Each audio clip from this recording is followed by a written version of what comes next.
Bom dia, professor Mário Nogueira, bem-vindo ao Fórum TSF. A 3 meses de exames temos 42 mil alunos sendo docentes a pelo menos uma disciplina. Gostava de começar por perguntar, professor Mário Nogueira, como é que a FENPROF chegou a este número? Muito bom dia, agradeço o convite. Este número é um número que, a errar, erra por defeito, ou seja, o número será superior.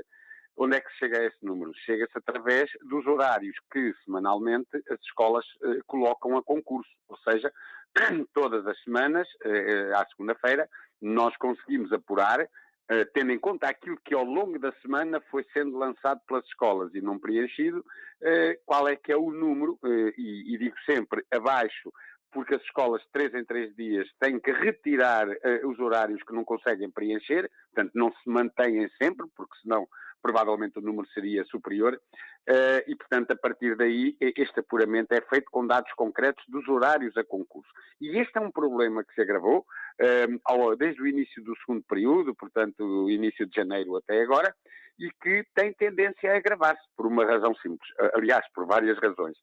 A primeira delas, porque nós estamos a bater recordes do milénio de aposentação. A profissão docente foi envelhecendo porque se foi impedindo a saída dos professores para a aposentação.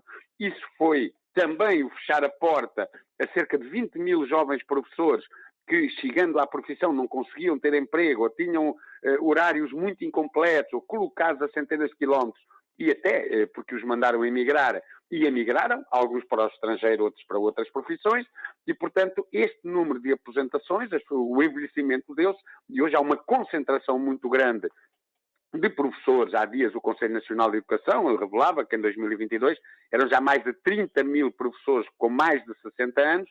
Essas pessoas vão aposentar-se. E nós, até ao final deste mês de março, iremos, com 1.048 aposentações só em 3 meses, bater o recorde do milénio, que era de 2013. E, portanto, estas aposentações vão-se dando ao longo do ano letivo e cada vez há menos hipótese de ir compensar as saídas. Em primeiro lugar, porque não chegam estudantes, jovens professores agora, porque os cursos só acabam em junho, julho. Depois, porque já começa a estar esgotado, entre aspas, claro, entenda-se, o mercado de pessoas com habilitação própria, ou seja, pessoas licenciadas, diplomadas em outras áreas, não em educação, não professores, mas que têm vindo dar com habilitação própria a aulas e que só no primeiro período já eram mais do que os que foram recrutados durante o ano passado todo, e depois porque, naturalmente, há também ao longo do ano letivo um desgaste, mais gente que vai adoecendo e, portanto, este é um problema que tenderá a agravar-se até ao final do ano letivo. E eu ontem ouvi, aliás, perguntava o Acácio há pouco se tem havido destaque na campanha para a educação. Destaque não tem, mas por vezes aquilo que se ouve, enfim, deixa-nos até pensar se o que aí vem vai resolver os problemas, e nomeadamente problemas como este. Por exemplo, ouvimos, e até recentemente, ainda ontem, mas já tínhamos ouvido antes também, que se queria resolver este problema com o recurso aos professores que se aposentaram. Ora, isso tem pouco sentido. Em primeiro lugar, porque é pouco provável que aqueles que estão a contar o dia a dia para se aposentarem, aposentando-se, queiram voltar. E em segundo lugar, porque um dos problemas que se vive hoje na profissão docente e, portanto, que se reflete na vida das escolas, é precisamente o envelhecimento da profissão. Ora, se nós temos um problema de envelhecimento e formos compensar a falta de professores com quem já se aposentou, que andará na casa dos 70 anos, convenhamos que não é por aí que vamos dar resposta. Podemos mitigar ligeiramente aqui ou acolá, mas a resposta fica por dar. E a resposta tem que ser dada com a valorização da profissão docente, para podermos imediatamente, porque há um problema imediato que não se resolve chamando os jovens do secundário para os cursos de formação. Esses depois darão resposta daqui a 5 anos, mas quando já estarão a sair 5 mil e tal professores por ano para a aposentação, não é? Nós imediatamente temos que reganhar, recuperar os cerca de 20 mil, não sei se todos, mas a maior parte, de recuperá-los, tornando atrativo aquilo que eles vieram a considerar que não era valorizador e, portanto, que era a profissão e abandonaram, aliás, e que está com certeza na origem dos tais 70% de estudantes que são os da Universidade de Coimbra, onde fez o estudo, mas seguramente os de todas as universidades, que, pensando, percebendo que Portugal trata mal os seus jovens, os salários são o que nós conhecemos, as carreiras estão como nós sabemos, e, portanto, a precariedade afeta, como todos também conhecemos, e os jovens vão procurar outra vida no estrangeiro, o que é um desperdício para um país que investe na formação desses jovens que depois vão embora, que depois não ficam cá. Dizer que, se é verdade que na campanha não tem havido um grande destaque para a educação e tirando aquela questão que eu há pouco disse, dos aposentados a vir ser recuperados para dar as aulas, tem-se ouvido quase só falar na questão, eu peço desculpa, que isso agora Acontece. neste frio. Pronto, eu estava a dizer que tem-se ouvido, sobretudo, os partidos todos dizendo que vão recuperar o tempo de serviço dos professores. Esse é um resultado de uma luta muito forte que os professores desenvolveram e que colocaram essa questão como uma das suas exigências prioritárias. E ainda bem que se lutou e ainda bem que se apresenta a promessa. Veremos se é uma promessa ou um compromisso, isso só conseguiremos saber depois das eleições, mas seja o que for, cá estaremos para que se cumpra. Mas depois há outros problemas que, não tendo estado tão presentes e tão destacados na campanha, nos discursos, nos debates, estão nos programas e nós devemos ler os programas.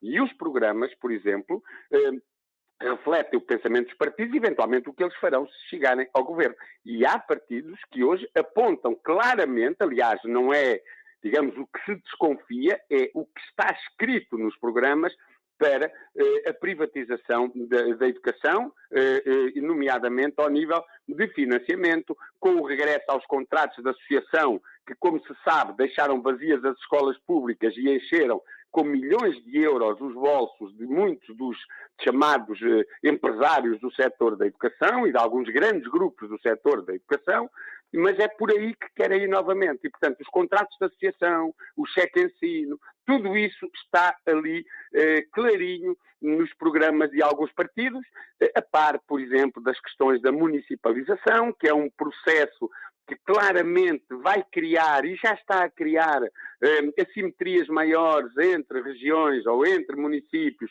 mas que não há ali, em alguns partidos, qualquer estratégia de reversão deste processo, que em países que embradaram por aí estão agora a voltar para trás. Por exemplo, a nível das condições de trabalho nas escolas, que são essenciais para as aprendizagens dos alunos, também nada. Aliás, é curioso que muitos partidos, alguns partidos, vão buscar o pior que aconteceu, ou digamos, o recuo que Portugal demonstrou, por exemplo, no PISA, com os alunos a terem uma redução no que foi o seu desempenho, ou nas provas de aferição, e a terem como solução para que as aprendizagens melhorem os exames. Ora, os exames não melhoram aprendizagens. O que melhora a aprendizagem são as condições de trabalho, são as turmas terem menos alunos, são as turmas com alunos com necessidades específicas cumprirem os máximos que a lei estabelece e não, como acontece, como norma até, ultrapassarem esse máximo, quer no número de alunos com essas necessidades, quer no número global de alunos. É a falta de professores, é a falta de apoios, sejam apoios de docentes, sejam apoios de recursos que são de outros profissionais, técnicos especializados, de terapeutas, de psicólogos. Isto, ou seja, o financiamento da escola pública e da educação em geral, e nós estamos muito longe daquelas que são as recomendações internacionais, por exemplo, a Unesco, a Unicef, a OIT, a OCDE, recomendam que os países portanto, dediquem do seu PIB cerca de 6% para a educação. Bom, em Portugal, e agora o estudo do Conselho Nacional de Educação veio confirmar, se nós juntarmos a educação básica e secundária, o pré-escolar, o superior, a ciência e a tecnologia, tudo junto, estamos em 4,3%. E até se ficarmos só com a educação pré-escolar, o básico e o secundário, estamos em 3%. É metade de 6%. Bom, assim não vamos lá. É evidente que os problemas não se resolvem atirando dinheiro para cima deles, mas resolvem-se dando às escolas, neste caso, as condições, nomeadamente ao nível dos recursos, para que elas possam cumprir bem a sua missão. E as aprendizagens dos alunos fazem-se através da melhoria das condições de trabalho das escolas, da existência de recursos nas escolas e não como alguns dizem, criando exames. Os exames podem provar, em alguns casos, por exemplo, as diferenças que há entre alunos. Podem até aprofundar as assimetrias que existem relativamente a situações que são distintas. Ou seja, um exame é uma prova que se faz em todo o lado ao mesmo tempo, exatamente igual, para alunos que são, alguns deles, radicalmente diferentes. Portanto, os exames podem provar isso. Agora, não são os exames que levarão a que melhorem as aprendizagens. São as E, condições de trabalho nas escolas e é a existência de professores em quantidade e devidamente qualificados. e obrigado, Sr. Mário Nogueira, por nos ajudar a lançar aqui o debate. Fica aqui a explicação destes números que nos mostram que a falta de professores está a agravar à medida que o ano letivo se aproxima do fim. Fica aqui também elencado, digamos assim, um sumário com medidas à consideração dos partidos políticos para melhorar a educação.